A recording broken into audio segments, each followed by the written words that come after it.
नमस्कार। हम्म, आज हमारे पास एक दिलचस्प समीक्षा है। हाँ, किस बारे में? खुशवंत सिंह द्वारा संपादित best Indian short stories volume 2। अच्छा, खुशवंत सिंह। हाँ, जाना माना नाम है। बिल्कुल। तो स्रोत जो है वो इस संग्रह की पड़ताल करता है, मतलब खूबियां, कुछ कमजोरियां भी। और रेटिंग कुछ बताएं। हाँ, 5 में से 4 स्टार दिए हैं। तो चलिए इस समीक्षा के जरिए देखते हैं कि इसमें ऐसा क्या खास है। ठीक है, देखते हैं भारतीय साहित्य के लिए ये क्यों अहम है। समीक्षा सबसे पहले जो बात रेखांकित करती है वो है इसमें शामिल लेखक। हाँ, कौन कौन है? दिग्गज हैं मुल्क राज आनंद, R.K. नारायण, अमृता प्रीतम, प्रेमचंद, कमला दास और भी कई। वाह, ये तो सच में बड़े नाम हैं भारतीय साहित्य के। और सिर्फ नाम ही नहीं, विषय भी बहुत विविधता है। जैसे? जैसे विभाजन का दर्द है, लिंग भूमिकाओं पर सवाल हैं, गांव शहर का द्वंद्व, प्रेम, हानि, पहचान। मतलब भारतीय अनुभवों का पूरा स्पेक्ट्रम। हाँ, समीक्षा कहती है कि ये वाकई मत भारतीय अनुभवों का एक बहुरंगी कैनवस है। बिल्कुल। और यहाँ आकर्षक बात यह है, जैसा समीक्षा बताती है, कि लेखकों और विषयों की यही विविधता हाँ।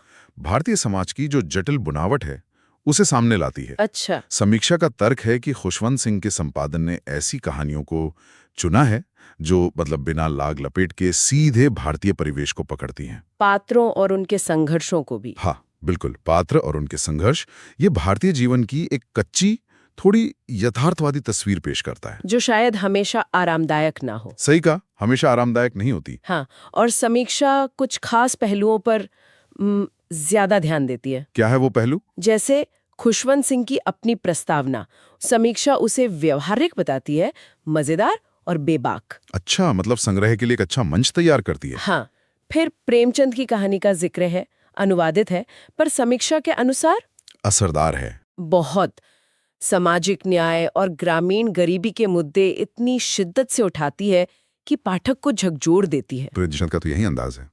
और कुछ? कमला दास की कहानी की भी तारीफ है। हाँ, उनकी भावनात्मक गहराई के लिए। बिल्कुल। समीक्षा कहती है उसमें कच्ची भावनात्मक गहराई है जो उनके लेखन की पहचान है। और कथा शैलियों के बारे में क्या सब एक जैसी हैं? नहीं, यही तो समीक्षा इस बात पर भी गौर करती है कि संग्रह में कथा शैलियों की कितनी रेंज है। मतलब? कुछ कहानियां आधुनिक प्रयोगों वाली हैं, तो कुछ पारंपरिक कहानी कहने के अंदाज को बनाए रखती हैं। अच्छा, तो ये दिखाता है कि भारतीय कहानी कहने की परंपरा कितनी समृद्ध और विविध रही है। हाँ, अच्छा, तो सब कुछ बढ़िया ही नहीं है। समीक्षा कुछ आलोचनाएं भी सामने रखती है ना? हाँ हाँ, बिल्कुल।